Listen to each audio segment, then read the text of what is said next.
Hai teman-teman semua, kembali lagi bersama kami di Online Bible Reading. Senang sekali bisa kembali belajar bersama-sama dengan sahabat-sahabat saya. Ada Ko Beni, ada juga Alvin.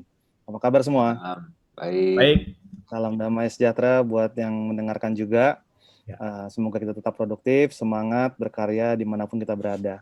Kalau ada yang mau ikut juga, teman-teman bisa DM ke kita, nanti akan dihubungi ya. Iya. Hari ini kita cuma bertiga ya, San.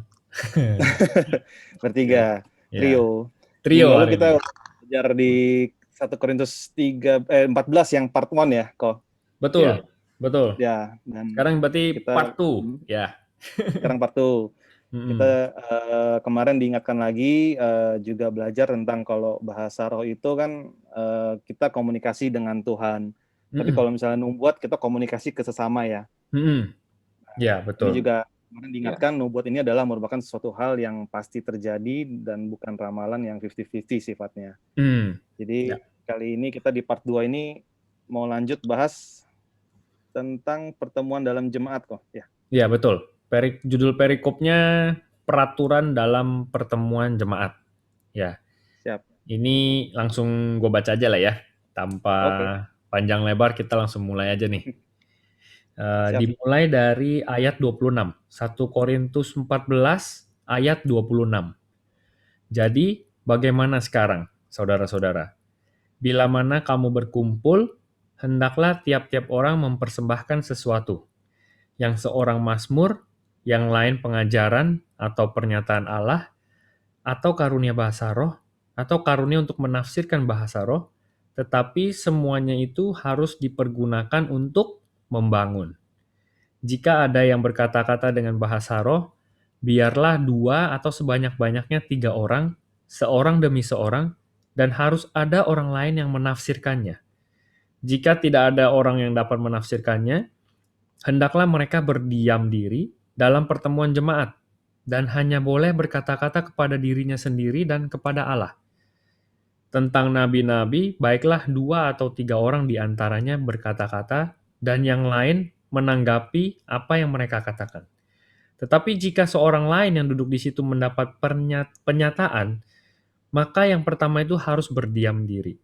Sebab kamu semua boleh bernubuat seorang demi seorang, sehingga kamu semua dapat belajar dan beroleh kekuatan. Karunia nabi takluk kepada nabi-nabi. Sebab Allah tidak menghendaki kekacauan, tetapi damai sejahtera. Sama seperti dalam semua jemaat orang-orang kudus. Mungkin kita berhenti dulu di 33, sebelum kita lompat ke 34. Ya. Nanti 34 kita bahas belakangan. Oke, kita baca 26 tadi sampai 33. Oke, gimana menurut kalian? Kalau menurut gue, di sini ada kata-kata yang di-highlight. Paulus lalu mengingatkan ya, segala sesuatu itu harus dipergunakan untuk membangun. Jadi tidak boleh menjadi, tidak boleh menjadi batu sandungan, dan semuanya ini harus orang bisa belajar, bisa dibangun, bisa dikuatkan dalam perbuatan kita. Perbuatan kita lah istilahnya gitu. Kalau enggak ya percuma seperti yang disampaikan sebelumnya, kita berbahasa roh tapi orang tidak bisa bilang amin, dan hal lainnya ya. Ya, karena nggak ngerti ya. Itu yang di part yang kita bahas sebelumnya ya. Iya. Tadi Irsan nih ada ngomong sesuatu nih menarik juga. Jadi biasanya kita baca Bible kan kita rekomen tuh untuk buka Alkitab, mungkin ada satu lagi terjemahan lain, ya kan? Terus kita pegang nih pen atau highlighter. Nah, pada saat kita baca seperti tadi, ada kata-kata yang biasanya kita highlight tuh. Wah, ini penting nih, kita highlight. Wah, ini penting nih, kita highlight. Nah, tadi Irsan highlight di kata membangun. Ya kan? Iya. Gitu. Di ayat yang pertama itu ada beberapa kata yang gue highlight selain itu. Jadi, dia bilang gini, bila mana kamu berkumpul, hendaklah tiap-tiap orang mempersembahkan sesuatu. Nah, apa nih yang dipersembahkan? Itu gua highlight tuh. Mazmur, pengajaran, penyataan Allah, ada juga karunia bahasa roh, tapi dia bilang kalau ada yang mau berbahasa roh harus ada yang bisa interpret. Ada yang bisa menafsirkan? Kalau nggak ada, mendingan nggak usah. Mendingan buat diri sendiri aja. Berarti ya udah di dalam hati aja gitu loh, ya kan? Dan dia bilang, tapi semuanya itu harus dipergunakan untuk membangun. Jadi itu yang gue highlight tuh tadi San. Ya. Jadi tentang tata cara ibadah ya. Ada yang Nah, nyanyi, ada yang mengajar khotbah gitu ya. betul. Nah, Mazmur itu kan worship kan, tentang worship kan. Worship. Benar. Jadi ada yang nyanyi, ada yang worship. Nah, pengajaran itu kan teaching. Terus penyataan Allah itu apa? Preaching kan? Preach dari firman Tuhan, ya kan? Terakhir baru ada yang bisa berkarunia bahasa roh, nggak apa-apa, boleh gitu. Tapi dengan kondisi ada yang bisa menerjemahkan, menafsirkan, betul. Ya. Dia bilang kan gini, di ayat 28, jika tidak ada orang yang dapat menafsirkannya, hendaklah mereka berdiam diri dalam pertemuan jemaat dan hanya boleh berkata-kata kepada dirinya sendiri dan kepada Allah. Artinya ya udah buat dia sendiri kan. Gitu. Nah, kemarin itu kita udah sempet bahas tentang bahasa roh. Itu kan tujuannya sebenarnya untuk menguatkan diri sendiri, ya kan? Ya. Gitu. Jadi karena kalau nggak ada yang ngerti, ya lebih baik nggak usah, gitu loh sebenarnya kata Paulus. Ya, buat dalam diri sendiri aja. Alvin apa, Vin? Ini nih agak bingung di ayat yang ini. Sebab kamu semua boleh bernubuat seorang demi seorang. Sehingga kamu semua dapat belajar dan beroleh kekuatan. Lalu yang 32, karunia nabi takluk kepada nabi-nabi. Dan ini agak bingung di sini, nggak ngerti maksudnya daripada dua ayat ini tuh apa ya? Gitu. Karunia nabi takluk kepada nabi-nabi gitu. Ya. Irsan gimana, San? Ayo. Masih no idea. Coba kita baca terjemahan lain. Boleh. Ya. Coba, biasanya suka terjemahan apa? Hari ini kita lebih pelan dikit ya, karena kita biar sekalian juga bantu teman-teman yang nonton.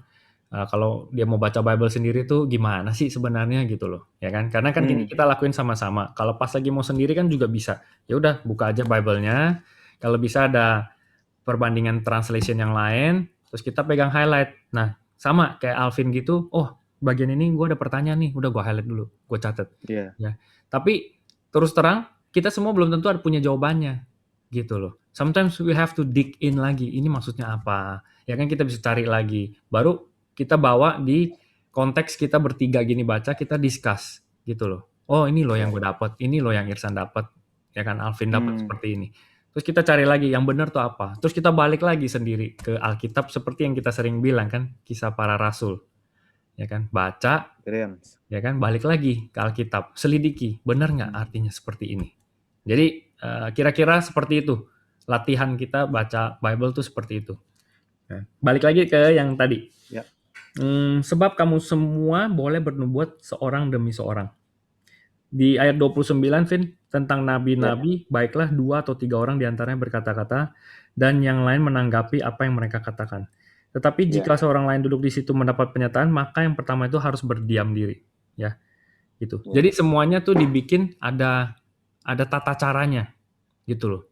Kayak kita aja, kita di sini kan ada tata caranya. Pas gua ngomong nggak mungkin lu juga ikutan ngomong, San. Nggak mungkin juga Alvin langsung semua berbarengan ngomong. Nah dia bilang ini, nah karunia nabi takluk kepada nabi-nabi. Jadi kalau let's say lu yang punya karunia bernubuat, yang lu tahu tentang firman Tuhan, mau ngomong ya udah lu ngomong gitu. Misalkan gue punya karunia berbahasa roh, nggak mungkin tuh semua kayak berbarengan gitu loh, Vin. Jadi maksudnya ini tuh ada tata caranya, karena jawabannya itu ada di ayat 33. Sebab Allah tidak menghendaki kekacauan, tetapi damai sejahtera. Itu loh. Nah itu yang gue highlight terang tuh, karena ini penting banget. Bahasa Inggrisnya juga keren, ayat 33. Coba Irsan mungkin bisa bacain. Dari Amplified. Boleh, apa aja boleh. Okay. For God, who is the source of their prophesying, is not a God of confusion and disorder, but of peace and order. Nah, ada kata confusion sama disorder. Jadi kalau segala sesuatu yang bikin kita bingung, itu bukan dari Tuhan. Karena kalau kita baca, harusnya kita dapat sesuatu yang bikin kita jadi ngerti. Oh, maksud Tuhan tuh ternyata ini. Bukan setelah kita baca nih kita jadi makin bingung. Sedangkan Tuhan kan dia bilang dia bukan author of confusion. Apalagi disorder. Disorder tuh berantakan. Jadi kalau orang ngumpul nih kayaknya suasananya tuh berantakan banget. Ini bukan dari Tuhan. Gitu loh. Ya. Terus terang gue dulu pernah ke sebuah gereja yang begitu gue masuk isinya semua orang lagi berbahasa roh. Nah itu gue bisa relate banget dengan 1 Korintus ini. Apakah jemaatnya itu bentuknya pada saat itu seperti itu? Semua orang lagi sedang berbahasa roh, kita masuk, kita nggak ngerti, kita jadi kayak bingung. Loh ini apa ya? Ini sebenarnya lagi ngapain ya? Gitu. Nah itu yang Paulus bilang jangan sampai seperti itu. Karena Tuhan kita itu bukan Tuhan yang bikin confuse. Gitu. Itu sih. Not the author of confusion. Allah tidak menghendaki kekacauan, tapi damai sejahtera. Jadi dia maunya apa? Dia maunya nih teratur, dilakukan secara sopan, tertib, betul. Ada aturan. Iya, ada aturannya gitu. Ada aturan main bahkan kan kalau bahkan kalau mau berbahasa roh aja dia bilang 2-3 orang aja. Dia bilang 2-3 orang, itu pun kalau harus ada yang bisa menafsirkan.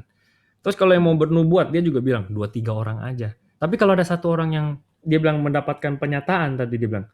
Ya kan di ayat 30. Ya kan? Dia bilang yang bernubuat nih 2-3 orang.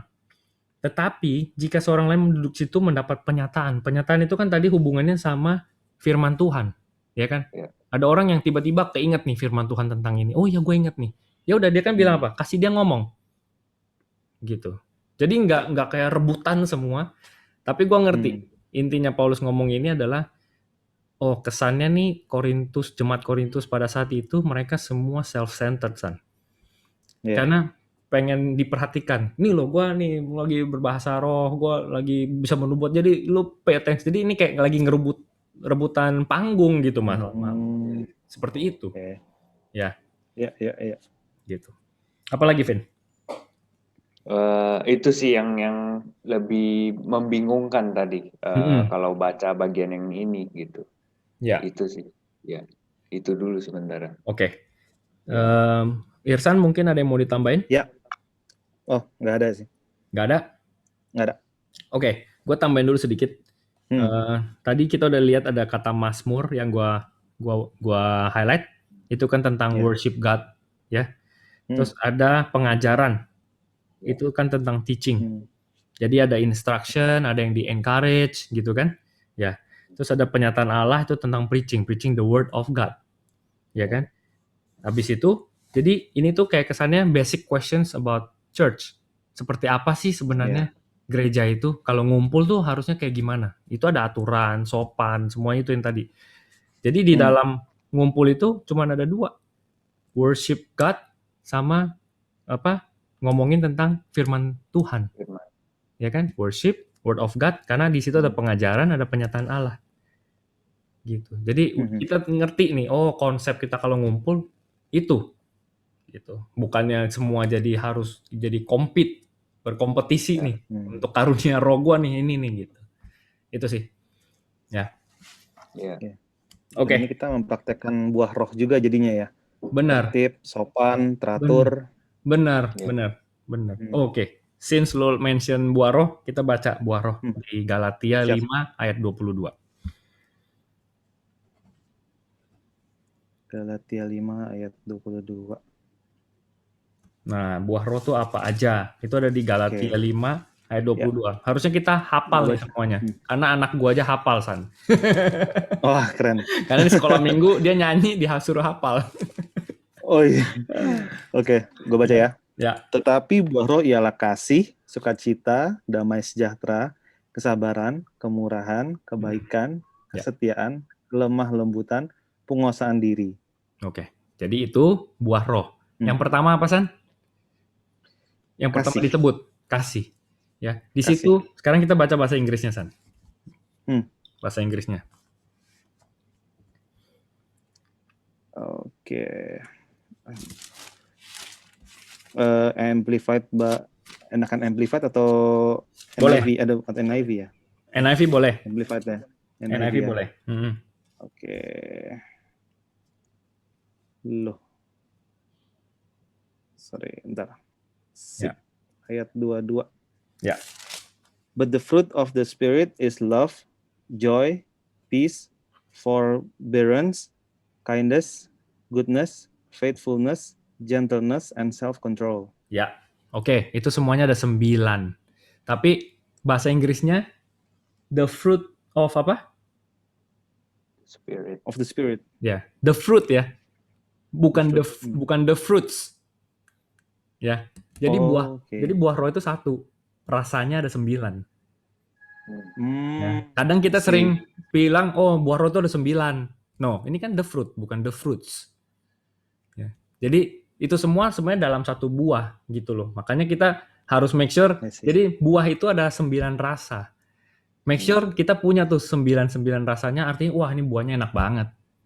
Kayak kita makan orange gimana sih? Wah manisnya dapet, asamnya dapet, ya kan, gurihnya dapet, garingnya dapet. Jadi semua itu makanya baru bisa dinikmati oleh banyak orang. Ya, tapi kalau kita cuma manis doang ya udah nggak apa-apa. At least kan kita ada buah roh yang kita hasilkan, gitu. Tapi kita tahu oh ini sebenarnya mesti ada rasa asam juga nih biar lebih enak gitu. Nah itu jadi satu buah isinya 9 tadi San. Ya. Nah yang pertama disebutin itu kasih. That's why that is really important yang kita udah bahas di 1 Korintus 13 kemarin. Yang Paulus bawa kita ke sana. Jadi lu jangan cuma fokus di karunia roh lu, bahkan sampai udah berkompetisi, ya kan, semuanya mau cari panggung. Tapi buah rohnya dikerjakan nggak gitu dia bilang. Mendingan kita fokus deh dikasih. Kita mengasihi orang lain nggak, mengasihi Tuhan nggak, itu kan hukum yang terutama kan, gitu. Nah, di situ yang terakhir itu penting. Gue selalu ingat yang terakhir itu tentang penguasaan diri, self control. Nah ini ada hubungannya sama karunia roh yang tadi yang berbahasa roh. Kelihatannya di Korintus ini orang pada berbahasa roh tidak ada pengendalian diri. Kalau ya kan, wah kacau kan. Kalau nggak kacau dia nggak mungkin bilang, kalian lakuinnya nih dengan sopan dan teratur, gitu. Berarti kan keadaannya ini kacau nih, gitu. Nah pada saat kacau artinya nggak ada pengendalian diri. Jadi kalau kita mau bilang, oh gue lagi berbahasa roh, tapi lu nggak bisa kontrol diri lu sendiri. Oh, jangan-jangan itu bukan dari Tuhan.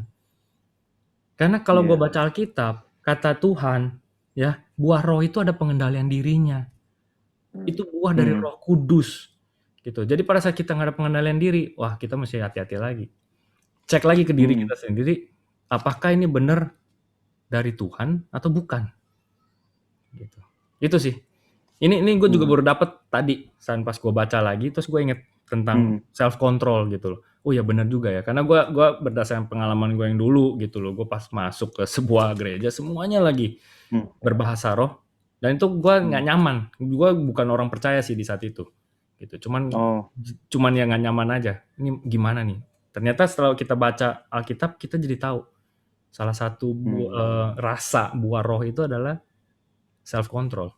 Self control. Ya, itu. Very nice. Oke, kita lanjut lagi. Siapa? 34 gue baca. Oke, sip. Sama seperti dalam semua jemaat orang-orang kudus, perempuan-perempuan harus berdiam diri dalam pertemuan-pertemuan jemaat, sebab mereka tidak diperbolehkan untuk berbicara. Mereka harus menunduk diri, seperti yang dikatakan juga oleh hukum Taurat. Jika mereka ingin mengetahui sesuatu, baiklah mereka menanyakannya kepada suaminya di rumah. Sebab tidak sopan bagi perempuan untuk berbicara dalam pertemuan jemaat. Atau adakah firman Allah mulai dari kamu? Atau mau dia sampai situ dulu tadi? Nggak apa-apa, sampai habis. Atau adakah firman Allah mulai dari kamu? Atau hanya kepada kamu sajakah firman itu telah datang? Jika seorang menganggap dirinya nabi atau orang yang mendapat karunia rohani, ia harus sadar bahwa apa yang kukatakan kepadamu adalah perintah Tuhan. Tetapi jika ia tidak mengindahkannya, janganlah kamu mengindahkan dia. Karena itu, saudara-saudaraku, usahakanlah dirimu untuk memperoleh karunia untuk bernubuat, dan janganlah melarang orang yang berkata-kata dengan bahasa roh. Tetapi segala sesuatu harus berlangsung dengan sopan dan teratur. Ya, jadi sebenarnya kunci dia ngomong ini semua adalah semuanya ini harus berlangsung dengan sopan dan teratur. Gitu loh, bukannya dilarang, bukannya nggak boleh, bukannya ini nggak ada bahkan ya. Jadi kalau kita dengar wah bahasa roh tuh udah nggak ada tuh, nggak boleh tuh. Nah ini juga nggak benar. Karena ada orang punya karunia bisa berbahasa roh, tetap ada kan gitu. Itu kan karunia roh. Jadi kita baca ini jadi makin ngerti. Yang mau difokusin itu konteks. Nah konteks itu kan sangat penting. Kita baca konteksnya apa sih? konteksnya Paulus tuh semuanya harus dilakukan dengan sopan dan teratur. Sopan dan teratur. Ya. Lalu tadi ada tentang yang susah nih mau dijawab kalau kita baca begini. Yang tadi perempuan-perempuan harus diam diri dalam pertemuan-pertemuan jemaat, sebab mereka tidak diperbolehkan untuk berbicara. Mereka harus menundukkan diri seperti yang dikatakan oleh hukum Taurat, ya kan? Jika mereka ingin mengetahui sesuatu, baiklah mereka menanyakannya kepada suaminya di rumah, sebab tidak sopan bagi perempuan untuk berbicara dalam pertemuan jemaat. Nah, kalau kita baca ini, gimana, Vin? Tadi lu kan baca ini, lu sempet bingung ya? Iya.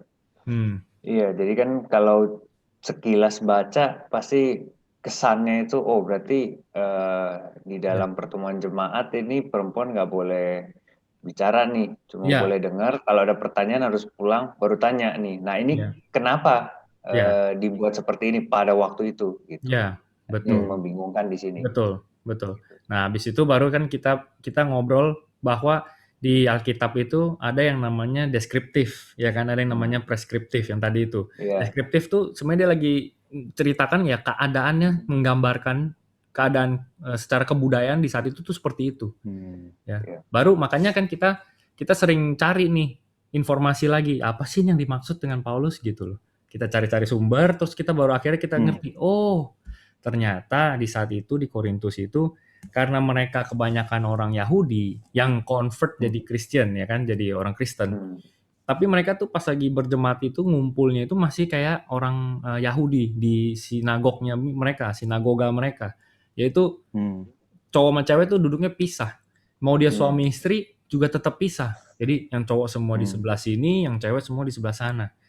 Nah, dengan kita tahu itu, oh ternyata ini karena kenapa dia bilang nggak sopan berbicara itu. Jadi sang istri ini begitu dengar sesuatu, dia ada pertanyaan, dia langsung ngomong, dia langsung teriak misalnya, atau kan dia langsung tanya suaminya. Kita aja di gereja aja kita sering gitu kan, bisa langsung tuh kan bener dulu sih beb gini gitu. Nah bayangkan kalau duduknya jauh tapi teriak-teriakan gitu loh, ya kan, beb kata si itu tuh lu sih kayak gitu kacau, ya kan? Makanya tujuannya ini tuh supaya jangan jadi kacau dan jangan jadi bingung.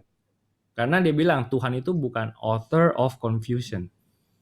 Tuhan itu tertib, sopan, kerjanya itu semua ada aturannya. Itu sih yang mau itu. Jadi bukan artinya, lu tuh cewek kalau di gereja nggak boleh ngomong ya, gitu. Nah ini salah nih, salah kaprah namanya. Ya kan? Gitu. That's why we have to go back lagi ke culturalnya pada saat itu seperti apa. Mungkin ada apa lagi yang mau ditambahin, Irsan? Belum ada sini di hal ini udah terakhir ya. Ya, betul. Oke. Ya, gitu ya. Nah itu kan juga disuruh gini. Dia bilang gini, kalau nggak ngerti, nanti tanyanya ke suaminya di rumah, ya kan? Jika mereka ingin mengetahui sesuatu, baiklah mereka menanyakannya kepada suaminya di rumah. Sebab tidak sopan bagi perempuan untuk berbicara dalam pertemuan jemaat. Dia juga harus tanyanya ke suaminya. Jadi itu sebenarnya juga bikin suaminya juga accountable sebenarnya. Jadi suaminya kan juga harus merhatiin. Kalau dia nggak merhatiin, dia gimana mau explain? Gitu loh. That's why makanya dibikin seperti ini supaya saling jaga sih sebenarnya. Gitu. Ya, dan dia juga jadi tunduk sama suami ya, maksudnya dia submit ke suaminya kan, soalnya dan suaminya kan berkewajiban untuk submit ke Tuhan gitu. Betul. Jadi seharusnya suami yang cari tahu nih atas pertanyaan istrinya gitu. Ya, dan memang secara spesifik disuruh si suami nanyanya ke istri nanyanya ke suaminya. Jangan tanya ke orang lain atau bahkan suami orang lain. Ya kan? Gitu. Apalagi tentang kebenaran firman Tuhan, tentang leadership yang dijelasin, itu semuanya ya udah balik tanya lagi. Semuanya ini dibikin sih boundaries supaya aman, ya kan? Gitu. Dibikinlah rules, boundaries gitu. Karena pada saat itu dilanggar ya akan ada konsekuensi juga. Gitu. Iya. Tadi since you mention jangan tanya suami orang, itu sangat make sense sih. Dimana kan di saat kita berkeluarga, kita kan menjalani prinsip bersama ya. Maksudnya value yang dibangun kan juga value-nya pasti berbeda-beda dengan keluarga orang gitu kan. Jadi di saat si istri bertanya kepada suaminya sendiri, itu justru ya tadi lu bilang pertama merasa suaminya jadi accountable, dapat diandalkan. Si suami juga merasa dihormati. Istri mencari tahu kepada saya nih. Dan ya suami bisa mungkin menjawab dengan value yang dari dianya gitu. Kalau dia bertanya ke orang, mungkin ya value-nya di orang itu bisa berbeda atau musim hidupnya sedang berbeda dan nangkepnya juga jadi berbeda gitu ya. Iya. Dan suaminya kan juga istilahnya harus level up gitu loh. Wah, gua harus level up nih karena istri nanya ini ke gua gitu loh. Ya kan? Bahkan sampai contoh yang lebih ekstrimnya mungkin suami ini bukan orang percaya. Berarti kan kalau gue cewek terus gue baca ini, gue tetap harus tanya ke suami gue loh, gitu, benar gak? Nah, kenapa tetap Paulus suruh ngomong seperti itu? Yaitu bahkan itu kan akan, tapi secara hormat ya, kan nanyanya dengan hormat dong, karena kan kita disuruh respect suami juga. Maksudnya kalau posisinya jadi cewek nih, respect suaminya, berarti tanyanya dengan hormat. Tapi tanyanya juga harus tetap ke suami. Nah, suami ini kan jadi ya berharap malah dia akan menjadi orang yang percaya suatu hari nanti. Karena dia ditanyain terus, di gereja nih kita bahas tentang ini nih. Menurut kamu gimana? Tanyanya tetap dengan hormat ke suaminya. Suaminya juga mau ngomong, oh iya ya, betul ya. Kok ngomongnya kayak gitu ya? Oh ini artinya seperti ini gitu. Jadi sebenarnya kalau kita ikutin aja, ya kita follow, obey, ya kita akan dapat sih apa yang kita tabur akan kita tuai sih itu. Apalagi ya? Ada nggak yang kita miss?